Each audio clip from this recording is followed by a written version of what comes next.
오늘 함께 나눌 하나님 말씀은 빌립보서 3장 12절부터 14절입니다. 빌립보서 3장 12절부터 14절까지 한 목소리로 함께 읽겠습니다. 시작. 내가 이미 얻었다 함도 아니요 온전히 이루었다 함도 아니라 오직 내가 그리스도 예수께 잡힌 바 된 그것을 잡으려고 달려가노라. 형제들아, 나는 아직 내가 잡은 줄로 여기지 아니하고 오직 한 일, 즉 뒤에 있는 것은 잊어버리고 앞에 있는 것을 잡으려고 표대를 향하여 그리스도 예수 안에서 하나님이 위에서 부르신 부름의 상을 위하여 달려가노라. 아멘. 이제 12월입니다. 날씨도 많이 추워졌고 또 물론 연말 분위기 나지 않고 또 갑자기 또 방역 조치가 또 좀 세지면서 또 연말에 계획 많이 취소하고 계실지도 모르겠습니다. 그래도 달력이 있고 또 계절이 이렇게 1년마다 바뀌게 되니까 저희가 1년 단위로 한 해를 돌아보기도 하고 또 다음 해를 계획하고 하는 좋은 시간을 가질 수 있는 것 같습니다. 이제 12월 첫 번째 주일 예배입니다. 성경에 이 바울은 내가 이미 얻었다 한 거 아니다. 저희가 은퇴가 없지요. 우린 이제 할 만큼 했다라는 거 없습니다. 내가 이미 얻었다 하면 안 된다고 바울은 얘기하고 있고 온전히 이루었다 함도 아니라 내가 다 했다라고 얘기할 수 없어요. 오직 내가 그리스도 예수께 잡힌 바 된 그것을 잡으려고 달려가노라. 이 잡힌 바 된 그것을 잡으려고 달려간다. 내가 잡는 겁니까? 내가 잡힌 겁니까? 내가 잡혀서 잡는 것입니다. 하나님이 나를 잡으셨습니다. 그리고 나는 이제 하나님이 왜 나를 잡았는지 그것을 또 잡습니다. 내가 잡힌 것, 사로잡힌 것, 내가 거기에 매료된 것, 나를 끌어당기고 내가 흠뻑 푹 빠진 것, 그걸 발견하는 사람도 있고 또 부분적으로 발견하고 더 발견해 가야 될 사람도 있고 아직 좀 막연하고 아직 발견을 못한 사람도 있을 겁니다. 그러나 하나님이 나를 만드실 때부터 나에게 넣어주신 DNA가 있습니다. 하나님께서 내게 생명을 주실 때 그 생명이 결과까지도 하나님은 보고 생명을 주셨지 아무렇게나 그냥 씨를 뿌려서 우리가 탄생한 것이 아니죠. 생명의 신비를 볼 때마다 이게 어떻게 이렇게 됐을까? 어저께 저희 아이들하고 그 넷플릭스의 동물 다큐멘터리를 봤어요. 빅캣, 그러니까 고양이과 동물 큰 것들 있잖아요. 뭐 사자, 호랑이 이런 거. 어떻게 저렇게 태어나고 자라서 거의 뭐 사냥만을 위한 존재로 커가는 것? 어떻게 이 작은 세포 하나에 저게 다 담겨 있을까 하고 놀랍습니다. 인간의 몸이 움직이고 아주 작은 부분에서 조금만 삐끗해도 뭔가 이상이 생기고 근데 이상이 생긴 것을 또 자기 육체가 스스로 또 치유하고 이 작은 세포 하나였는데 이 세포 하나에 어마어마한 하나님의 계획이 들어있었던 것이죠. 우리 육체만 그런 것이 아니라 우리가 예수의 영으로 예수를 다시 살린 그 성령님으로 거듭날 때에도 우리에게는 이 영의 거대한 계획이 함께 들어있습니다.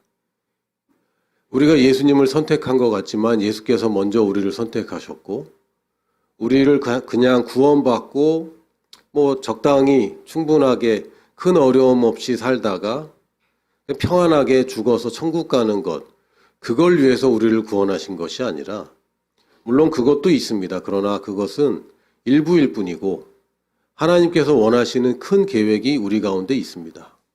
나에게 있고 우리 자녀들에게 있고 노인에게도 있고 어린이들에게도 있습니다. 우리가 지금 이 땅에 사는 이유는 나를 잡은 그것, 나를 사로잡고 나를 붙잡아서 하나님이 끄집어낸 그것. 그래서 내가 어떤 것을 잡아야 되겠는가? 그걸 잡으려고 달려가는 인생입니다. 13절에 형제들아 나는 아직 내가 잡은 줄로 여기지 아니하고 오직 한 가지 일.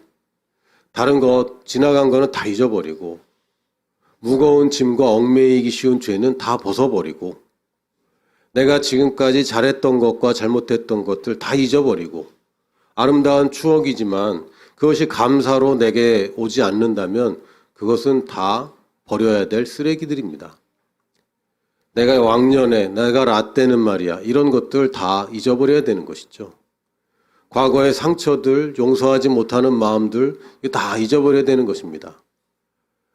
그 사람을 위해서 우리가 잊어버리고 그 사람을 위해서 내가 용서해야 되는 것이 아니라 내가 달리기 위해서 그거 놓아버려야 됩니다. 나는 앞에 있는 것을 바라보고 달려가기 때문에 뒤에 있는 것을 바라볼 수가 없어요. 나는 경주자들은 뒤를 보지 않습니다. 물론 뭐 가끔 이렇게 누가 쫓아오나 뒤를 볼 수는 있는데 사실 우리의 경주는 우리 한 사람의 경주이기 때문에 뒤를 봐봤자 아무것도 보이지 않습니다. 뒤에 있는 것은 잊어버리고 앞에 있는 것을 잡으려고 표대를 향하여 그리스도 예수 안에서 하나님이 위에서 부르신 부름의 상을 위하여 달려가노라. 우리는 희생을 위해서 달리는 사람 아닙니다. 우리는 상을 위해서 달리는 사람들입니다. 우리는 보상을 위해서 사는 사람들이지 쓸데없이 헛된 것을 위해서 희생하고 낭비하는 사람이 아닙니다. 하나님께서는 내게 큰 의미를 주셨고 또한 그 가치를 실현할 수 있도록 우리에게 기회를 주셨습니다.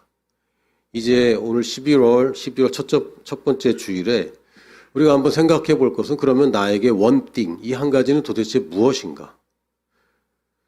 우리가 여러 가지 일을 하고 있는데 뭐 역할이 많이 있습니다. 목사로 또 뭐 단체를 운영하는 또 본부의 일을 하고 또 아빠로서 남편으로서 또 여러 가지 역할들이 있죠. 그러나 이 모든 것이 사실은 하나로 통합되어야 되는 것이고요. 그 하나를 위해서 내가 여러 가지 일을 하고 있는 것뿐입니다. 너무 분주한 분들이 있습니다. 왜냐하면 그 한 가지 일이 명확하지 않기 때문입니다. 아직도 내가 인생을 사는 것이 목표가 없을 수도 있습니다. 왜요? 그 한 가지 일이 발견되지 않았기 때문입니다. 우리에게 필요한 것은 그 한 가지, 나머지들은 다 사소한 것이고 그 한 가지 일을 위해서 준비되고 또한 존재하는 것들, 우리가 이 가치 판단을 제대로 해야 됩니다. 오늘 말씀의 근거에서 몇 가지를 나누려고 합니다. 첫 번째, 사람은 왜 사는가? 사람은 왜 살죠? 먹기 위해 사는 사람도 있어요. 살기 위해 먹는 사람도 있고 먹기 위해 사는 사람도 존재하는 것 같습니다. 물론 먹기 위해서 사는 것은 아니지만 먹는 것은 참 즐거움이죠. 그럼 먹기 위해서만 산다면 그거 얼마나 비참합니까? 뭔가를 소유하기 위해서 산다면 그것도 얼마나 비참합니까? 소유도 필요한 것입니다. 그러나 내가 사는 목표를 이루기 위한 수단들이고 그 수단을 그 목적을 이루어가는데 우리가 누리는 즐거움들이지 그거 자체가 목적이 아닙니다. 우리가 살다 보면 먹는 즐거움이 있어요. 또 좋은 것을 보는 즐거움이 있어요. 그러나 그것을 위해 사는 것은 아니죠. 요즘 이제 그 젊은 친구들의 그 일하고 일을 그만두고 일하고 일 그만두고 이런 얘기를 들어보면 정말 뭘 위해서 사는가? 최근까지만 해도 젊은 사람들은 그 집을 하나 구하기 위해서 많이 일을 했습니다. 근데 그 꿈이 허물어진 거죠. 너무 집값이 올라가 보니까 내가 그 하나를 위해서 다른 걸 희생하고 살았는데 그 꿈이 도달할 수 없다는 것을 깨달은 거예요. 그리고 낙심하고 이제는 어떻게 하냐면 써버리는 걸로. 집이 뭐 필요해. 차가 더 중요하지. 이제 이런 식으로 가치관이 바뀌고 있긴 합니다. 어쨌든 사람은 목표가 없으면은 살 수가 없어요. 그냥 평안하기만 하다고 하면 그것은 사람의 그 진짜 행복이 아닙니다. 사람은 목표가 있고 그 목표를 수행할 때에야 비로소 이 사람이 사람으로서 사는 것입니다. 왜냐하면 사람은 자연히 발생된 진화론의 산물이 아닙니다. 사람은 진화의 산물이 아닙니다. 그냥 자연히 발생돼서 어쩌다 보니 이렇게 태어나고 어쩌다 보니 이렇게 살다가 어쩌다 보니 그냥 사라져버리는 그런 존재가 아닙니다. 사람은 목적을 가지고 창조되었고 하나님이 큰 목적을 가지고 사람을 창조하셨습니다. 지구와 사람을 볼 때만 하더라도 지구를 위해서 사람을 창조하신 것인가, 사람을 위해서 지구를 창조하신 것인가 참 애매합니다. 왜냐하면 사람 자체에는 목적이 분명히 있기 때문입니다.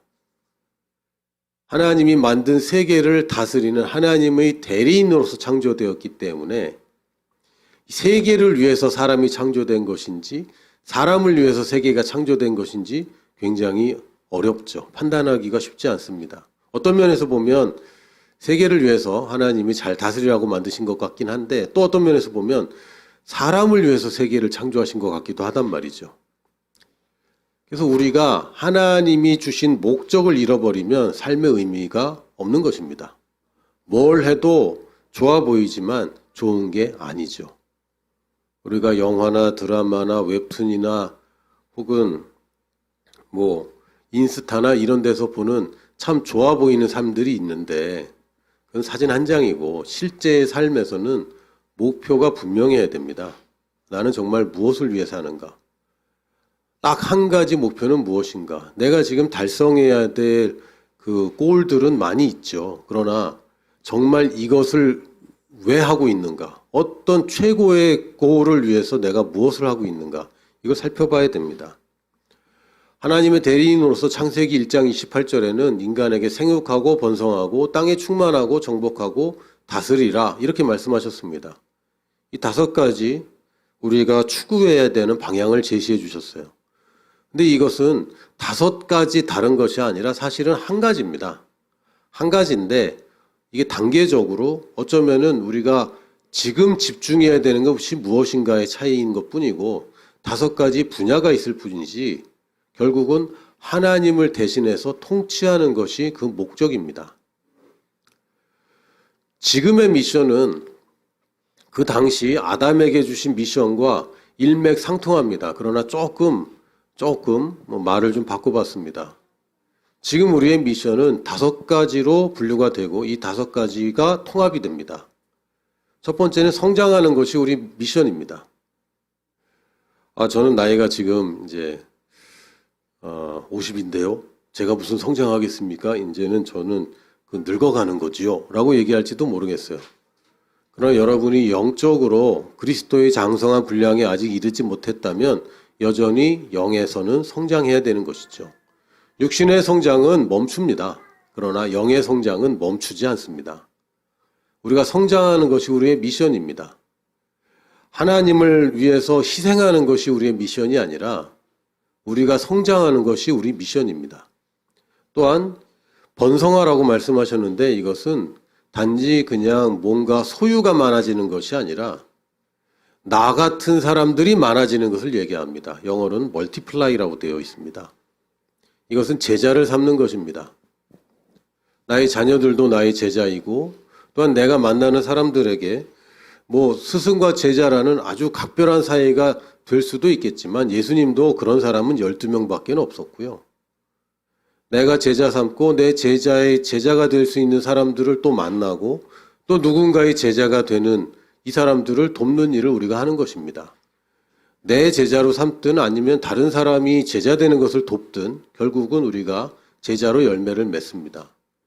성장은 내가 누군가의 제자가 되는 것이고 번성은 내가 누군가를 제자 삼는 데에 기여하는 것입니다. 나는 누군가의 제자가 되고 또한 제자를 삼습니다. 그리고 제자를 평생 데리고 키우는 것이 아니라 여러분 어떻습니까? 자녀를 평생 2가지 마음이 있어요. 평생 데리고 있고 싶다는 마음이 있어요. 분명히 있습니다. 저희 아이들을 볼 때마다 언젠가 떠나보내야 된다고 생각하면 막 마음이 힘들어요. 평생 같이 있고 싶다. 근데 또 한편으로는 어떻게 평생 같이 있겠나 싶기도 합니다. 평생 내가 부양해야 된다고? 이거 끔찍하기도 하죠. 이 2가지 측면이 있어요. 제자를 너무나 사랑하고 또 제자에게 모든 것을 쏟아붓지만 제자는 보내야 됩니다. 우리 한국교회가 이런 일을 잘 못했습니다. 제자가 되는 것을 잘 못했고 제자를 삼는 것을 잘 못했고 또 보내는 것을 잘 하지 못했습니다. 제자는 보내는 것입니다. 나의 바운더리, 나의 세력을 키우는 것이 우리의 미션이 아니라 나의 제자를 또 보내서 그곳에서 또 하나님의 복음이 왕성하게 되는 것이 우리의 미션입니다. 땅에 충만한 것을 잃어버리고 자기 성에 충만하고 자기 집에 충만한 것을 자꾸 꿈꿨습니다. 이게 바벨 사건이죠. 그리고 하나님은 심각하게 생각하셨고 흩어지라고 말씀하셨습니다. 우리는 제자를 보냅니다. 이게 우리의 미션입니다. 내가 제자를 키우고 제자가 나를 잘 섬기는 것이 나의 미션이 아니라 우리 자녀들을 잘 키워서 자녀들이 나를 부양하는 것, 사실 살짝 기대하고는 있지만 그것이 우리의 미션이 아니라 이 아이들이 커서 아빠와 엄마를 능가하는 한 사람의 어른의 몫을 감당하게 하는 것이 우리의 미션입니다. 그래서 사람이 장성하면 부모를 떠나는 것이 맞죠. 지금 뭐 캥거루다 뭐 이런 얘기도 많이 들리는데 그럼에도 불구하고 독립시키고 보내야 됩니다. 그리고 정복하는 것은 무엇입니까? 우리가 뭘 정복합니까? 이걸 잘못 오해해서 십자군 전쟁을 벌였습니다. 우리 선조들 중에, 우리 선배들 중에. 이건 끔찍한 결과를 낳았어요. 정복은 칼로 하는 정복을 하라는 얘기가 아닙니다. 복음으로 우리가 정복하는 것입니다. 복음을 전하는 것이죠. 복음을 못 들어본 사람에게 복음을 전파해서 이 사람이 지금 겪고 있는 어려움에서 이 사람을 해방하는 것, 이것이 우리의 정복입니다. 그 한 사람이 또한 하나님의 나라를 이루는 것, 원래 하나님의 나라가 임했지만 임하지 않은 그 사람이 하나님의 영토가 되는 것, 이것이 우리의 정복입니다. 그것은 오직 복음으로만 됩니다. 복음에는 능력이 있습니다. 복음이 미련한 것처럼 보여도 복음에는 능력이 있습니다. 그 미련한 것들이 우리를 구원했고 또한 다른 사람들 또한 그 미련한 것으로 우리가 구원하게 됩니다. 설명하고 납득시키고 증명할 수 없습니다. 설명은 믿고 난 다음에 하는 겁니다. 믿은 사람에게 드디어 이제 가르치고 양육해야 되는 것이죠. 믿지 않는 사람들에게는 복음이 굉장히 미련한 것입니다. 그러나 이것이 능력이 있어요. 이 복음이 미련한 것으로 남아있는 동안에도 교회는 늘 성장했고 선교는 계속 이루어져 왔습니다. 그 고도로 훈련되고 고도로 배운 사람들의 전문적인 복음 전파가 아니라 그냥 예수 믿는 사람들이 복음 전파로 말미암아 갓 믿은 사람들이 전파하고 오래 믿은 사람이 전파하고 할 때에 지금 이 세계의 선교가 이루어지고 있습니다. 그리고 마지막으로 통치라는 것은 결국은 어떤 구조와 형태와 이 권력 구조를 가지게 됩니다. 그 권력적인 조직이나 구조가 없는 통치는 불가능합니다. 좀 생각해 보세요. 왕 한 사람이 나라를 통치하는데 왕이 무력 조직인 군대를 가지고 있지 않다면 통치가 안 될 겁니다. 또 왕이 공무원들, 지금은 뭐 공무원이라고 표현할 수 있는데 공무원이라는 조직을 가지고 있지 않다면 그것도 통치가 불가능하죠. 그래서 하나님께서 기획하신 그 통치 조직을 우리는 교회라고 부르는데 예수님이 머리시고 또한 우리 각 지체들 또 교회가 몸을 이루는 이것이 예수님의 통치 기구입니다. 그것이 무슨 교회 무슨 교회 이제 이런 이름으로 우리가 익숙하다 보니까 건물로서 또한 이렇게 그 예배당으로서의 교회를 자꾸 교회라고 하는데 아닙니다. 교회는 하나님이 특정하게 주신 영역에서 그 비전을 이루고자 함께 모인 사람들을 우리가 교회라고 부르고 그래서 각 지교회들은 하나님의 독특한 부르심들을 가지고 있습니다. 그냥 가깝기 때문에 가는 것 그렇지 않아요. 물론 그것 때문에 갔다가 비전을 발견하기도 하지만 이름이 마음에 들어서 혹은 목사님의 설교가 좋아서 또 아는 사람이 있어서 물론 시작이 그럴 수는 있습니다. 그러나 거기 하나님의 섭리가 있고 결국은 그 교회에 주신 하나님의 독특한 부르심 그 비전을 함께 동참하고 이루는 것이 결국은 통치하는 길입니다. 그래서 우리는 지금 누군가의 제자가 되어서 성장하고 제자를 만들고 그 제자를 보내고 혹은 또 내가 보냄받을 수도 있겠죠. 내가 있는 곳에서 제자로 살면서 복음을 전하고 또 교회를 세워가는 것입니다.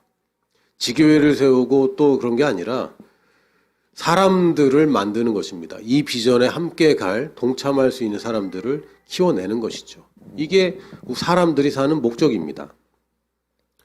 그렇다면 나는 왜 사는가? 사람은 이렇게 사는 게 맞는데 그럼 나는, 보편적인 사람은 그렇고요. 나는 똑같습니다. 성장한다고 얘기했는데 좋은 열매를 맺기 위해서 사는 것입니다. 나쁜 열매 맺는 것이 우리가 목적하는 게 아니죠. 그러나 우리가 올바로 살지 않고 똑바로 살지 않고 또 바로잡지 않으면 나쁜 열매가 맺힙니다. 그냥 심어놓으면 나무는 자라고 열매를 맺습니다. 그러나 가꾸지 않으면 먹을 만한 과일이 열리지는 않습니다. 좋은 열매를 맺기 위해서 우리가 가지도 쳐야 되고 걸음도 줘야 되고 돌봐야 되죠. 우리의 삶을 우리가 잘 가꿔야 됩니다. 나는 좋은 열매를 맺기 위해서 삽니다. 어떤 분야에 좋은 열매가 필요할까요? 여러분의 몸에서도 좋은 열매가 나와야 됩니다. 그것을 우리는 건강이라고 부릅니다. 또한 우리가 재정적으로 풍요로운 것도 재정 생활에서는 그것이 좋은 열매입니다. 그런데 그것은 그것 자체로 목적이 아니라 그것이 어디에 쓰이냐에 따라서 좋은 열매라고 할 수 있는 거예요. 예를 들어서 제가 그 라오스에 가면 이제 비행기를 자주 타게 됩니다. 타고 가다 보면요. 그냥 도시는 굉장히 조그맣고 그다음부터는 그냥 밀림이에요. 밀림인데 저기 뭐 사람이 한 번이라도 갔을까 싶은 밀림들을 이제 비행기를 타고 지나갑니다. 어딘가에도 지금 세계 곳곳에 사람의 손이 닿지 않는 그곳에 열매가 맺히겠죠.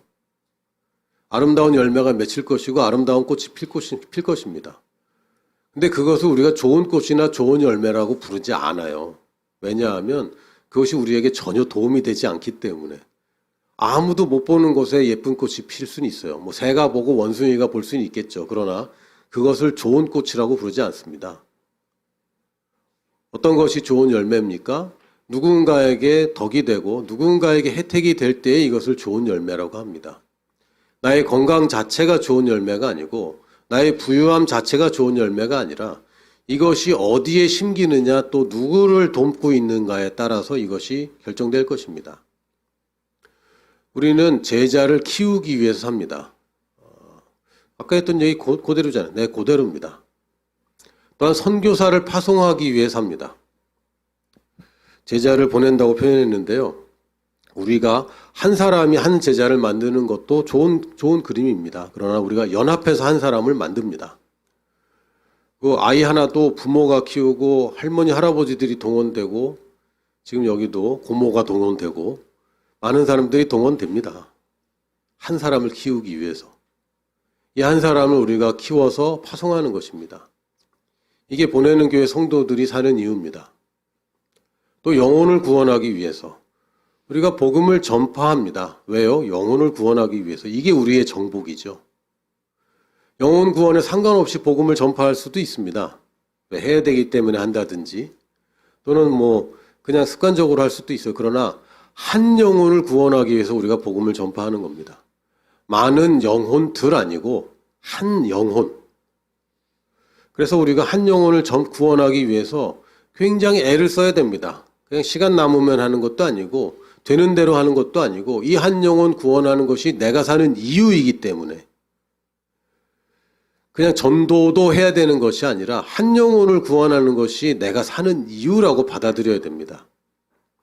그리고 교회를 세우기 위해서 지금 있는 교회를 단단히 세울 뿐만 아니라 또 교회들을 개척하기 위해서 빈 곳에 교회들을 세우기 위해서 특별히 선교지의 교회들을 세우기 위해서 내가 사는 것입니다.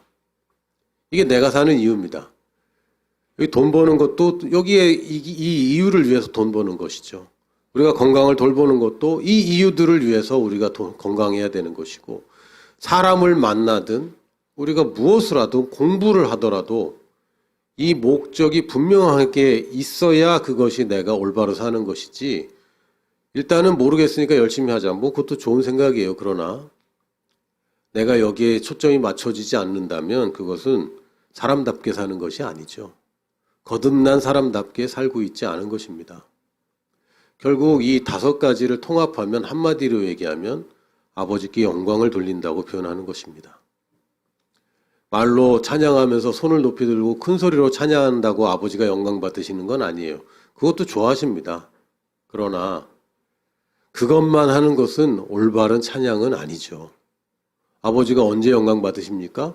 내가 좋은 열매를 맺으면, 언제? 예수님의 이름으로 내가 좋은 열매를 맺으면 그 아들의 이름으로 영광을 하나님이 받으신다고 말씀하셨습니다. 좋은 열매의 목적은 뭡니까? 아버지께 영광인 것이죠. 제자를 만드는 것은 아버지께 영광 돌리기 위한 것입니다. 우리가 왜 선교사를 파송합니까? 선교지의 변화를 위해서 맞습니다. 그러나 그 결국은 아버지께 영광이 되기 위해서. 영혼을 구원하는 것이 우리 삶의 목적입니다. 왜요? 그것이 아버지께 영광을 돌리기 때문에 나 한 사람이 드리는 영광이 이제 2사람이 드리는 영광이 되는 것이죠. 이 2사람이 드리는 영광이 4사람이 드리는 영광이 될 것이고 더 큰 영광을 하나님께 드리게 될 것이고 결국 교회가 세워지고 그 땅을 통치하게 될 것입니다. 그러면 아버지께 영광을 드리는 것이죠. 교회는 통치기구입니다. 아버지께 영광을 드린다. 할렐루야. 이것을 우리가 예배라고 또 부릅니다. 우리가 선교지에 교회를 세운다고 얘기할 때 그냥 한 교회를 세우는 것은 아버지의 영광이 거기서 끝나는 것이에요. 그래서 어떤 교회를 세우는 것이 우리의 목적입니까? 보내는 교회를 세우는 것이 목적입니다. 우리 교회도 보내는 교회이고 우리가 개척하는 모든 교회가 그냥 타이틀이 우리 브랜드가 보내는 이라는 얘기가 아니라 우리도 목적이 보내는 것이 목적인 교회인 것처럼 우리가 선교지에 개척하는 교회들 또한 거기서 또 보내는 교회로 세워야 됩니다. 그게 아버지께 영광입니다. 왜요? 그래야 모든 민족에게 복음이 증언되고 그제야 끝이 오고 진정한 예배가 되기 때문에 진정한 예배. 그것이 아버지께 영광입니다. 예배가 아니고서는 아버지께 영광 돌릴 수가 없어요. 그럼 또 진정한 예배는 또 뭡니까? 물론 마지막 때에 계시록에 나와 있는 모든 민족이 모든 언어로 한자리에 모여서 드리는 예배가 이제 궁극적인 우리가 추구하는 최고의 예배일 것입니다. 그러나 지금 우리가 살면서 드리는 진정한 예배는 4가지의 초점이 있습니다. 첫 번째는 영과 진리로 드리는 예배입니다. 말씀에 분명하게 나와 있죠. 영어로 드리는 예배가 뭡니까? 여러분, 혼으로는 예배를 제대로 드릴 수 없습니다. 예배를 어떻게 정의하느냐에 따라서 예배가 모습이 굉장히 달라지는데 예배는 하나님과 내가 바른 관계로 들어가는 것, 그것이 예배의 본질입니다. 하나님을 높인다. 높은 분인데 낮아져 있기 때문에 우리가 높여드리는 것이죠. 제자리로 놓는 것입니다. 나는 누굽니까? 내가 또 제자리로 가는 것입니다. 이것이 진정한 예배입니다. 영과 진리로 드리는 예배. 육신이 내가 아니라 영인 나로 하나님의 임재로 들어가는 예배. 마치 그 감동이 있고 감정적으로 막 올라가면 그것이 영의 예배가 아니라 실제로 내가 누구인가, 하나님은 누구신가, 하나님이 무엇을 하셨고 그래서 내가 무엇을 가졌는가, 지금 하나님이 무엇을 원하시고 그래서 나의 인생의 한 가지 목표가 무엇인가, 이것을 바로 하는 것이 영의 예배입니다. 왜요? 영으로 거듭난 나라는 존재가 이런 존재거든요. 영이신 하나님의 영인 아들인 내가 어떤 모습일 것인가, 이것이 영으로 드린 예배입니다. 그러기 위해서 진리가 필요하죠. 왜냐하면 우리가 거짓된 세계에 살고 있고 이 세계에서 자라왔기 때문에 우리가 진리가 아니고서는 영의 예배를 드릴 수 없고요. 영이 아니고서는 진리를 찾을 수 없습니다. 그래서 우리가 영과 진리로 예배를 드립니다. 이것만이 전부가 아니죠. 주일에 예배 한번 드리는 것이, 화요일날 선교자 예배에 참석하는 것이 예배의 전부가 아닙니다. 이 예배를 어떻게 확장해야 됩니까? 삶으로 확장하는 것입니다. 우리가 예배의 경험이 오늘 은혜 많이 받았어, 이렇게 끝나는 게 아니고요. 이것을 삶으로 계속 확장해 가는 것입니다. 우리가 특별한 시간에 특별히 더 충전을 받고 본질을 회복하고 그것을 뭐 하려고? 살려고. 여러분, 교회 생활 잘하는 것이 신앙생활의 목적이 아닙니다. 세상 사는 것을 잘하는 것이 우리의 목적인 것이죠. 교회에서 열매를 맺는 것이 우리의 목적이 아닙니다. 삶에서, 직장에서, 학교에서, 가정에서, 이웃 가운데 열매를 맺는 것이 우리의 목적입니다. 우리의 믿음은 교회에서 소진하는 것이 아니라 세상에서 역사하게 하는 것이 우리의 믿음입니다. 그래서 결국에는 우리가 삶의 예배를 분명하게 자각해야 됩니다. 내가 영으로 살고 진리로 사는 거예요. 그래서 처음 우리가 예전에 처음이 아니라 데이브 로벅슨 목사님의 성령의 삶, 능력의 삶을 보면 거기 세 가지에 집중하라고 말씀하십니다. 첫 번째는 개인 경배를 해라. 이게 뭡니까? 내가 영의 모드로 들어가는 것이죠. 하나님을, 영이신 하나님을 내가 찬양하고 또 영인 내가 찬양하는 모드로 들어가는 겁니다. 그리고 말씀을 고백해라. 이게 뭡니까? 이건 진리를 찾아가는 거예요. 그렇지, 하나님의 말씀이 이렇게 되어 있지. 그리고 나서 방언 기도를 해라. 방언 기도는 내 삶을 변화시킵니다. 내가 기도하는 것은 다 내 혼에 제한되어 있어요. 여러분이 알지 못하는 거 기도할 수 있습니까? 못하죠. 다시 말하면 내가 예수님의 이름으로 다스릴 수 있는 영역이 내가 아는 영역에만 제한됩니다. 이건 굉장히 손해잖아요. 그리고 내가 아는 영역에만 기도를 할 때 설사 그것이 된다고 하더라도 그것이 정말 나한테 좋을지 누가 보장하겠습니까?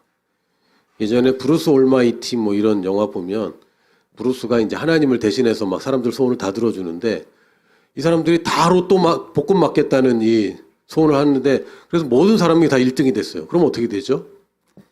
당첨금이 굉장히 작아지죠. 복권값보다 작아집니다. 이게 내가 내 영역에서 내 생각에서 기도하는 것은 거기에 정말 통치하는 데 있어서는 한계가 있습니다. 정복하는 데 한계가 있습니다. 그래서 성령께서 직접 내가 알지 못하는 동안에도 그 영역들을 기도를 하시는 거예요. 근데 성령님이 기도할 수는 없고 그 대신 나의 입을 활용하시는 겁니다. 이걸 우리가 방언이라고 합니다. 이 세 가지에 집중하라고 얘기합니다. 그래서 우리도 이 주일 예배도 이 세 가지를 우리가 하는 거죠. 처음에 우리가 찬양하고 또 말씀을 듣고 그리고 우리가 기도합니다. 이 세 가지 영역에서 우리 삶이 계속 이것을 추구해야 됩니다. 그리고 내가 누구를 만나든 이 한 가지 목표를 위해서 사는 것이 나의 예배입니다. 내가 밥을 먹어도 이 한 가지 목표를 위해서 밥을 먹고 있다면 그렇다고 뭐 한 가지 목표만을 위해서 나는 밥을 먹어야 돼. 막 맨날 이러고 살면 참 힘들 것 같아요. 그게 아니라 한 가지 목표가 분명하면 밥 먹는 것도 예배가 되고 자는 것도 예배가 됩니다. 내게 그것이 분명할수록 모든 삶이 예배에 집중되게 되는 거죠. 이걸 조금 더 다른 부류로 말한다면 모이는 예배와 개인 경배로 말할 수 있습니다. 여기서 말하는 개인 경배는 좀 전에 말한 그냥 개인 경배 그 작은 의미가 아니라 내가 하나님을 추구하고 삶의 중간중간에 내가 멈추고 주님을 추구하는 그 시간들, 그때 내가 개인 경배도 하고 말씀 고백도 하고 방언으로 기도하고 또 내 혼으로 기도하고 이런 것들이 되겠죠. 개인적으로 드리는 예배입니다. 그러나 또한 모이는 예배를 우리가 소홀히 해서는 안 됩니다. 모이기를 폐하는 시대로 갈 것입니다. 성경에 이미 그렇게 되어 있습니다. 모이기를 폐하는 그런 사람들 본받지 말라고 되어 있는데 물론 줌으로 모이는 것도 모이는 것이다. 맞습니다. 저는 줌으로 모이는 것도 대면이라고 여깁니다. 왜요? 얼굴과 얼굴을 쳐다보고 하니까 대면이죠. 근데 줌을 비대면으로 활용하는 경우가 있거든요. 그것은 모이는 것은 아닌 것 같습니다. 모이는 것은 실제로 사람들과의 관계가 생기는 것이고 예배는 진짜 교회는요. 예배만 끝나면 흩어지는 것이 교회가 아니라 교제하고 같이 밥 먹고 삶을 나누는 것이 다 예배입니다. 그것이 우리 교회가 있는 이유인 거죠. 모이는 것은 늘 중요합니다. 그것이 카메라를 보고 모이든 아니면 대면에서 모이든 마스크를 벗고 모이든 쓰고 모이든 상관없이 우리는 일단 모이는 예배도 굉장히 중요하다고 여겨야 되고 이 예배가 우리 삶의 본질이고 삶의 목표라는 것을 잃어버리면 안 됩니다. 우리가 한 가지 목표를 여러분이 한 달 동안 깊이 묵상하시길 바랍니다. 이 2021년 12월, 저 같은 백신 미접종자는 이제 나가서 밥 먹는 것도 어려운 시절이 됐어요. 혼자는 갈 수 있다고 그러더라고요. 혼자 가서 밥 먹고, 할렐루야. 나 혼자 밥을 먹고, 뭐 이런. 백신을 안 맞은 사람들은 이제 사회생활도 이제 좀 힘들어지는데, 잘 됐습니다. 이 기간 동안에, 고립되어 있는 이 기간에 여러분이 내면으로부터 올라오는 하나님의 부르심의 음성을 잘 감지하시기 바랍니다. 분주한 가운데는 참 힘들어요. 그러나 한 가지 목표, 내 인생의 한 가지 목표를 여러분이 깊이 계속 여러분 추구하시기 바랍니다. 여러분 한 가지 목표를 이제 발견하실 때 가이드라인을 몇 가지만 말씀드리겠습니다. 첫 번째는 내가 사는 이유랑 죽어야 되는 이유랑 같은 거예요. 이게 다른 게 아닙니다. 그래서 하나님이 나를 이것으로 비전을 주셨어요 라고 얘기할 때 스스로 물어봐야 됩니다. 그럼 내가 이 비전을 이루면 죽어도 되는가? 아니? 그러면 그거는 하나님이 주신 비전이 아니에요. 내가 사는 목적은요, 그것을 이루면 이제 그거 죽어도 됩니다. 더 살 이유가 없어지는 그 한 가지를 얘기하는 거예요. 그렇기 때문에, 나는 그림 같은 집을 하나 짓고 싶다. 그럼 이제 가셔도 됩니까? 아니, 그 집 짓고 나면 살아야 되는데, 그거는 이제 비전이 아니죠. 하나님이 주신 꿈이 아닙니다. 취업은 여러분 하나님의 비전이 아닙니다. 취업한 다음날 가시면 어떡하려고 그래요. 대학교 합격은 비전이 아닙니다. 결혼도 비전이 아닙니다. 여러분이 나이 먹는 것도 비전이 아니고, 여러분이 건강 자체가 비전이 아닙니다. 내가 그것을 이루고 났을 때의 결과로서 한 장의 그림, 이것을 우리가 비전이라고 하고 이것을 표대라고 하고 한 가지 목표라고 부릅니다. 여러분 자문하십시오. 내가 이것을 위해서 살고 있는데 그 저한테 대답할 필요 없어요. 여러분 스스로 솔직하게 대답하셔야 됩니다. 나는 무엇을 위해 살고 있는가? 그리고 나는 무엇을 위해 죽는가? 두 번째는 하나님이 주신 목표라면요. 그림이 어떤 식이어야 되냐면 나는 낮아지는 그림이고 주님은 높아지는 그림이 돼야 됩니다. 근데 내가 높아지고 있다. 이러면 좀 곤란한 거예요. 그렇다고 여러분이 점점 가난해진다. 이런 얘기하는 거 아닙니다. 낮아지는 게 뭡니까? 나는 수익이 점점 늘어날 수 있어요. 그러나 내가 지출하는 것이 하나님의 영광을 위해서 더 많이 지출해줘야 됩니다. 수익은 늘어났는데 헌금이 줄어들고 있다. 이거는 내가 높아지는 것이죠. 하나님은 낮아지는 것이고 나는 낮아지고 주님은 높아지는 것입니다. 나는 점점 더 낮은 곳으로 가고 주님이 높음을 받는 것입니다. 하나님이 영광 받으시는 그 시점은요. 내가 높아질 때가 아닙니다. 가끔 이렇게 얘기합니다. 하나님 이거 이루어주셔서 주님 영광 받아주세요. 이렇게 얘기하는데 아니죠. 그 영광은 언제 받으시냐면 그 내가 얻은 그것을 하나님께 드릴 때 하나님 영광 받으시는 겁니다. 내가 면류관을 받을 때 하나님 영광 받으시는 게 아니라 그 받은 면류관을 하나님께 드릴 때 영광 받으시는 거예요. 서울대 합격한다고 영광 받으시는 게 아니라 서울대 합격한 그 사람이 땅끝으로 갈 때 하나님 영광 받으시는 겁니다. 할렐루야. 나는 낮아질 때 주님은 높아집니다. 최종적인 결과는 내가 낮아져 있고 주님이 높아져 있어야지 그것이 올바른 그림입니다. 그리고 나의 시대와 나의 세계의 흐름이 있습니다. 이거랑 전혀 상관없는 부르심은 없어요. 없습니다. 나의 시대의 부르심이 있는데 예를 들면 그 출애굽하는 시대에 나는 그 이방 선교를 해야 되겠어. 가나안에 복음을 전해야 되겠어. 이거는 좀 이상한 거죠. 근데 지금 출애굽의 시대가 아닌 나의 시대에 내 여리고성을 돌아서 여리고성을 무너뜨려야 되겠어. 이것도 이상한 겁니다. 내 시대에 나의 세계에 대한 부르심이 있어요. 나의 시대, 이 타임, 그리고 나의 세계. 여러분 미국 교회에 대한 부르심과 한국 교회에 대한 부르심은 다릅니다. 그렇겠죠. 그리고 지금 중년들의 부르심과 소년들의 부르심은 다릅니다. 왜? 시대가 바뀌었기 때문에, 세대가 다르기 때문에. 이것을 예전의 부르심, 예전 우리 믿음의 선진들의 부르심을 우리가 참고할 수 있지만, 또는 어떤 선교사님의 간증이나 어떤 목사님의 비전에 여러분이 감동할 수는 있지만, 그러나 그것은 참고하시고 여러분의 시대와 여러분의 세계에 그런 부르심이 있습니다.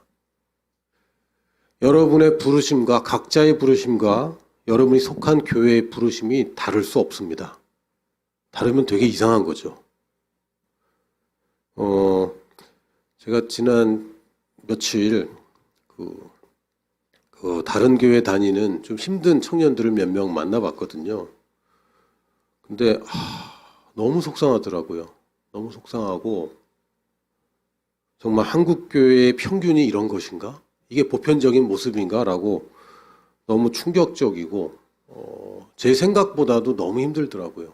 또 한편으로는 그럼 우리 보내는 교회는 어떤 모습인가? 라고 반성도 해봤는데